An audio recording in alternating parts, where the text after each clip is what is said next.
Bharat America ವ್ಯಾಪಾರ ಒಪ್ಪಂದದಲ್ಲಿ ಔಷಧ ಮತ್ತು ವಜ್ರಗಳಂತಹ ವಲಯಗಳ ಮೇಲಿನ ಶೂನ್ಯ ಸುಂಕ 18%ಗೆ ಏರಿದ್ರೆ ಅದು ಗೆಲುವಾಗೋದಕ್ಕೆ ಹೇಗೆ ಸಾಧ್ಯ ಆಗುತ್ತೆ? 500 ಶತಕೋಟಿ ಡಾಲರ್ ಮೌಲ್ಯದ US ಇಂಧನ ತಂತ್ರಜ್ಞಾನ ಖರೀದಿಗೆ ಒಪ್ಪಿಗೆಯ ಮೂಲಕ ಭಾರತ ಸರ್ಕಾರ ಟ್ರಂಪ್ ಅವರನ್ನು ಓಲೈಸೋದಕ್ಕೆ ತನ್ನ ಕಾರ್ಯತಂತ್ರ ಸ್ವಾಯತ್ತತೆಯನ್ನು ಬಿಟ್ಕೊಟ್ಟಿದೆಯಾ? ರಷ್ಯಾದ ತೈಲ ಆಮದಿನ ಸ್ಥಿತಿಯ ಬಗ್ಗೆ ಸರ್ಕಾರ ಮೌನವಾಗಿದೆ ಅಂತ ಅಂದರೆ ಅದು ಅಮೆರಿಕದ ಒತ್ತಡಕ್ಕೆ ಒಳಗಾಗಿರೋದ್ರ ಮೌನ ಸೂಚನೆನ ಇದು?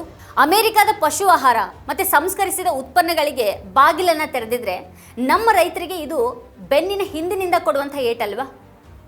ಭಾರತೀಯ ಮಧ್ಯಮ ವರ್ಗದ ಅಗತ್ಯವಾಗಿರುವಂಥ ಈ H-1B ವೀಸಾ ವಿಷಯವನ್ನು ಒಪ್ಪಂದದಿಂದ ಸಂಪೂರ್ಣವಾಗಿ ಕೈ ಬಿಟ್ಟಿರೋದು ಯಾಕೆ? ಭಾರತದಲ್ಲಿ ಡೇಟಾ ಕೇಂದ್ರವನ್ನು ನಿರ್ಮಾಣ ಮಾಡೋದಕ್ಕೆ ಅಮೆರಿಕನ್ ಟೆಕ್ ದೈತ್ಯರನ್ನು ಆಹ್ವಾನಿಸಿದರೆ ಭಾರತೀಯರ ಡಿಜಿಟಲ್ ಗೌಪ್ಯತೆಯನ್ನು ಮಾರ್ಕೊಳ್ಳುವಂಥ ಸ್ಥಿತಿ ತಂದುಕೊಳ್ಳಲಾಗ್ತಾ ಇದೆಯಾ? ಈ ಕುರಿತ ಒಂದು ವಿವರವಾದ ವಿಶ್ಲೇಷಣೆಯನ್ನು ವೀಕ್ಷಿಸೋದಕ್ಕೆ ಕೆಳಗಿನ ಲಿಂಕನ್ನು ಕ್ಲಿಕ್ ಮಾಡಿ. ನೀವಿನ್ನೂ ವಾರ್ತಾಭಾರತಿ ಚಾನಲನ್ನು ಸಬ್ಸ್ಕ್ರೈಬ್ ಮಾಡಿಲ್ಲ ಅನ್ನೋದಾದರೆ ಈಗಲೇ ವಿಡಿಯೋ ಕೆಳಗೆ ಕಾಣ್ತಾ ಇರುವಂಥ ಸಬ್ಸ್ಕ್ರೈಬ್ ಬಟನ್ ಹಾಗೆ ಪಕ್ಕದಲ್ಲೇ ಇರುವಂಥ ಬೆಲ್ ಐಕಾನ್ನ ಪ್ರೆಸ್ ಮಾಡಿಬಿಡಿ.